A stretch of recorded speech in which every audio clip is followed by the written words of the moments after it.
Oh boy, the 100-line Last Defense Academy. The long-awaited collaboration between two of the most twisted minds in the gaming industry, Kazutaka Kodaka of Danganronpa and Raincoat fame, and Kotaro Uchikoshi, who made Zero Escape, is finally reaching its last legs of development after many years as the game releases on Nintendo Switch and Steam on April 24th.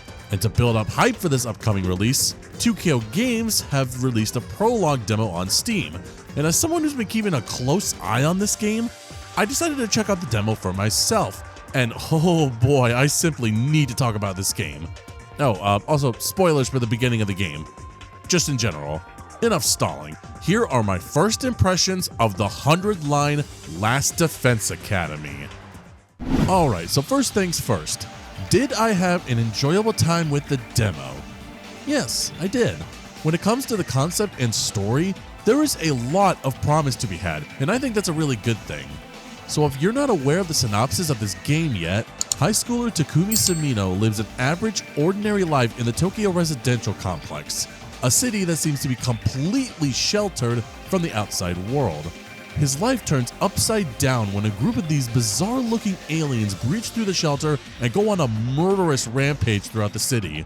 Takumi then encounters a weird-looking creature named Sire that's totally not to resemble a certain bear, and he gives him a blade-like device that amplifies his blood with something called hemoanima. This power not only lets him fight these aliens, but Takumi just so happens to be chosen, along with 14 other students, to be humanity's last hope against these invaders for a total of 100 days, otherwise known as the Last Defense Unit.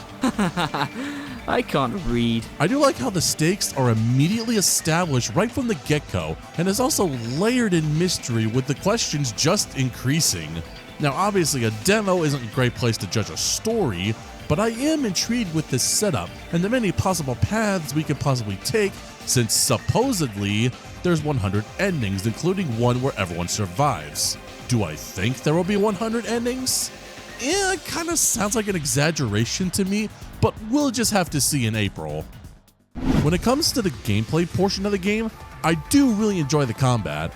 This is a strategy RPG with visual novel elements, but despite my initial worries, the battles that occur are certainly fun. It may be a simple and straightforward combat system, but sometimes that's all you need to have a great time. Action points are shared by your group, and each character that was playable in the demo has their own specialty skills and attack radiuses based on the weapon they use, like a horizontal slash for Takumi's sword, or running over enemies in a circle with Takamaru's motorbike. Of the battles in this demo, the difficulty seems to be just right.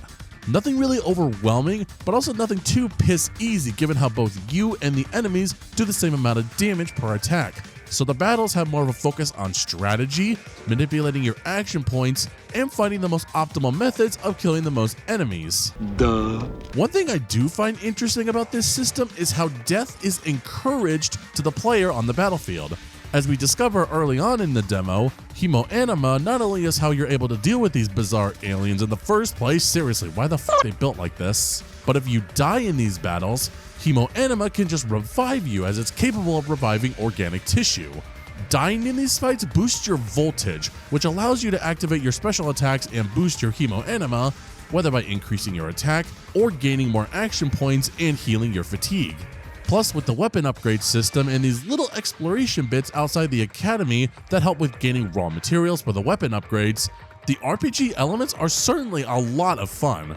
Also, need I just say, this animation just looks so smooth. From the cutscenes to exploring the academy to the super attacks, the game just looks really nice all around with great art direction and animation.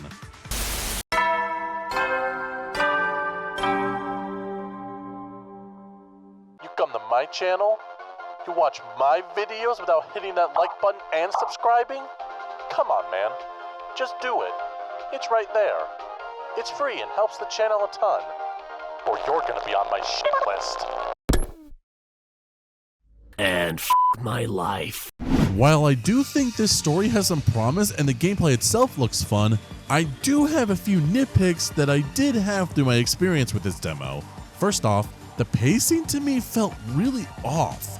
This demo allows you to play through 7 of the 100 days you'll be in this academy, and while there is a lot of content to unpack in the demo, as it took me an entire afternoon to play through it, a lot of the time it just felt sluggish.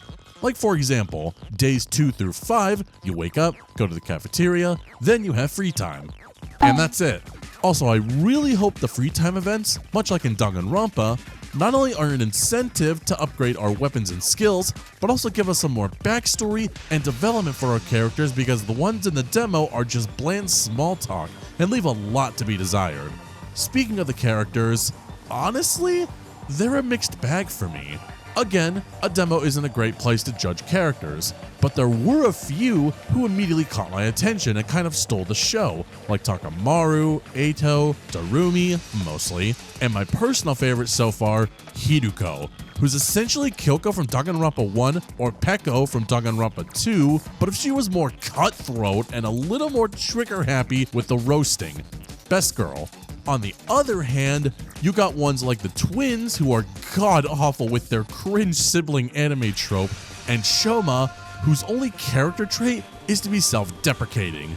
I really hope that some of the more or less established characters in this demo get a lot more fleshed out about them, because we know practically nothing about the mechanics girl, but I really want to know more about her. Oh, and one more thing. This might be a bit of a pet peeve, but for the love of God, can the game not have as many tongue-in-cheek references to Danganronpa? The amount I spotted from this demo alone was kind of sickening, considering that this supposedly is not set in the Danganronpa universe. Like, Kodaka-san, we love you. We love your games. But we don't need to be reminded of how great those games are. We know they're there. Stick to your original work and the masterpiece you have visioned all these years. Honestly, this last point was very nitpicky, as I did get a chuckle out of some of these references, but it was kind of annoying.